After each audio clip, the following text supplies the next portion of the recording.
down and tie it down and burn it out. Chasing American dreams. He wonders if he'll ever make it out. But nothing's ever what it seems.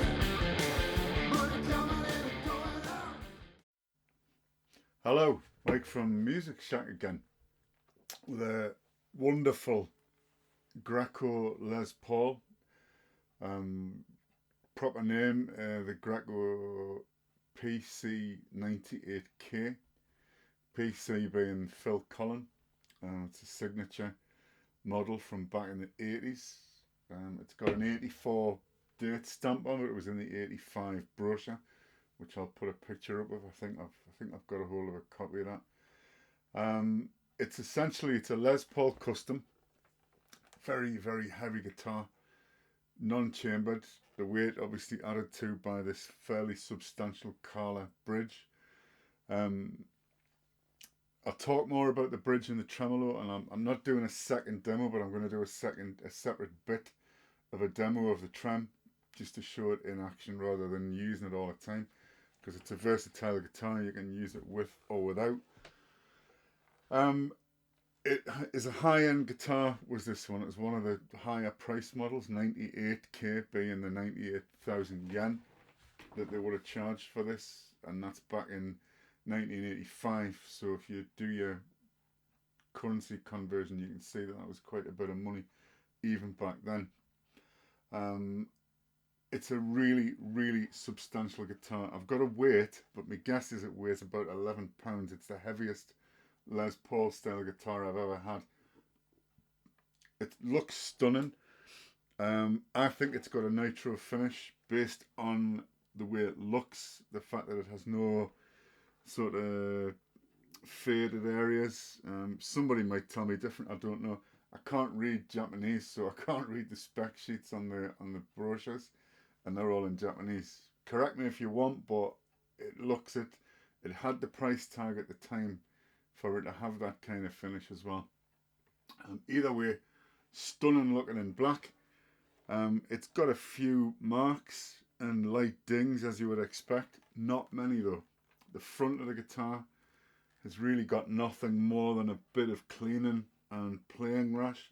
Tiny bit of an area here where it looks like it's been cleaned a bit too zealously, and it's kind of not discoloured, but it's got a slightly different finish. The back has got minimal buckle rash, a few little knocks and dings, but that's to be expected. Binding's in great condition. There's no chips, no major knocks, no gouges. Back of the neck, again, back of the headstock in great condition. It's got a rosewood fingerboard. No fret edge binding on this one, or if there was, it's faded away.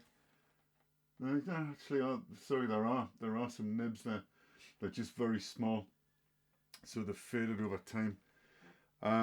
Chrome hardware. It looks the absolute business. I love this guitar, and it's the same old story. I've got too many, and I just don't need one with this kind of tremolo at the minute.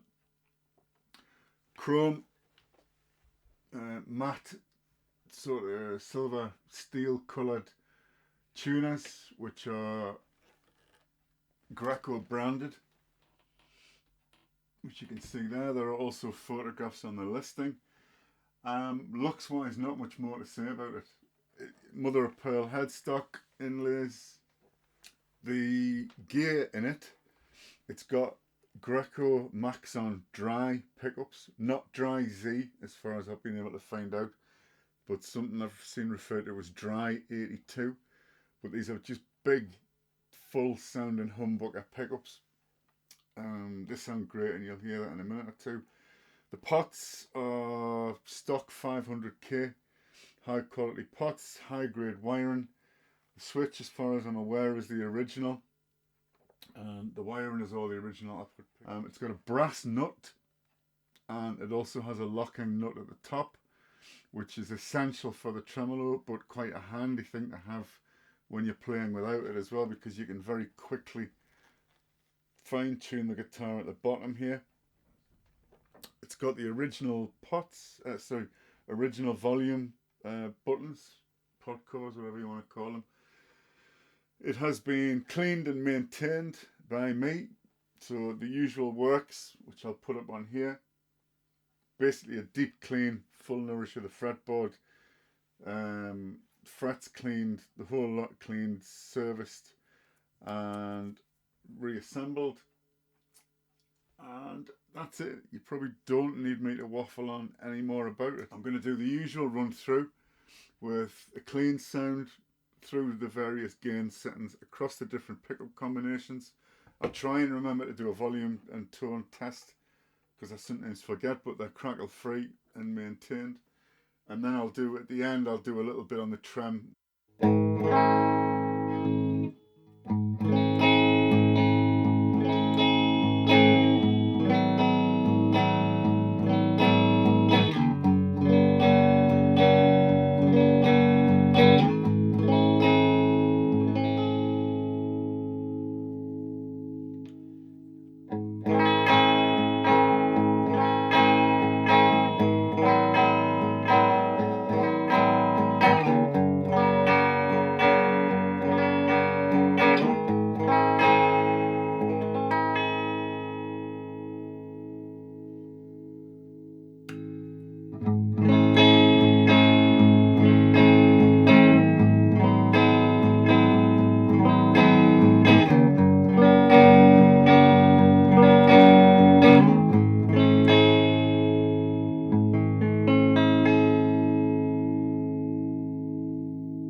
do a few bits and pieces with this fella on now. This is a replacement. It didn't come with this when I got it, but I've bought an official Carla one from whammyparts.com in America.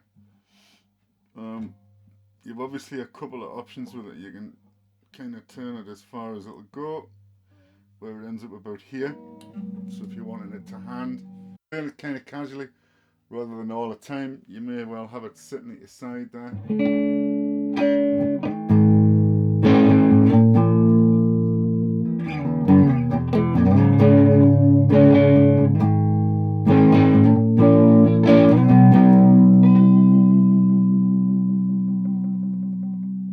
Or if you wanted it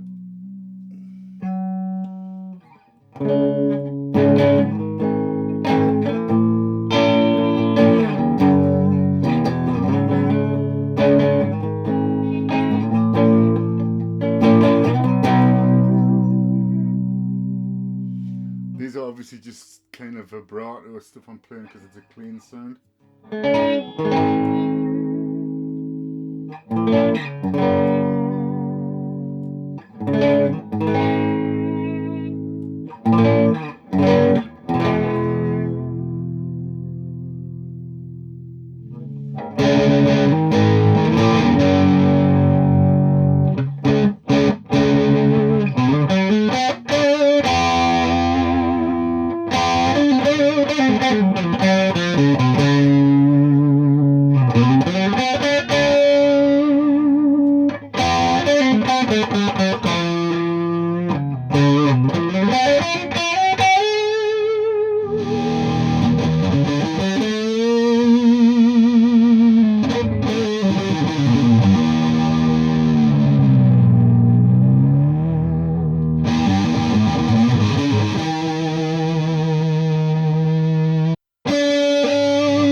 Right, just a basic demo of what it'll do. So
trim works. It's returned to zero, if that's what you call it.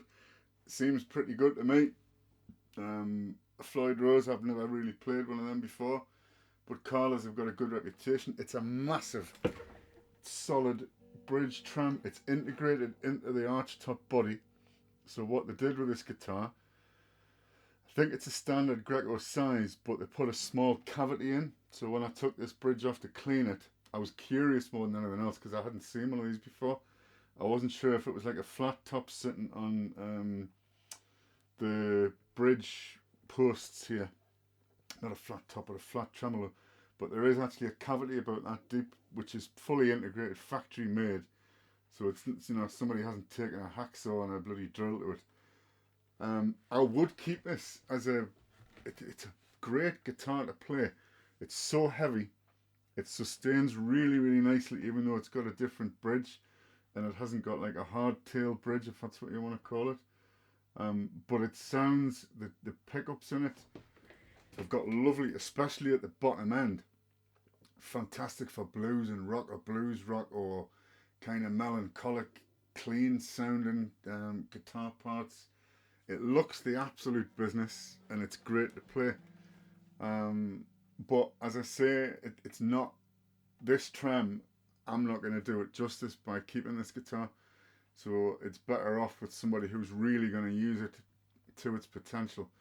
I'm usually happy enough with like a vibrorum, if that's what they're called, sort of trem you can see on the background there, or like a Bigsby style, because it's just this is not really for my style of play. But I would gladly use it as a go-to or a live performing Les Paul. If I didn't use the trem, you could take it off and it would play, and you've got that added advantage of these quick tunes down here. You know, there's no mid-song, no faffing about up here. You give it a quick tweak down the bottom. All right, I think that's about it. If you need any more info, let me know. Usual contact details are coming up on screen. And thanks for your time. All right, cheers, bye.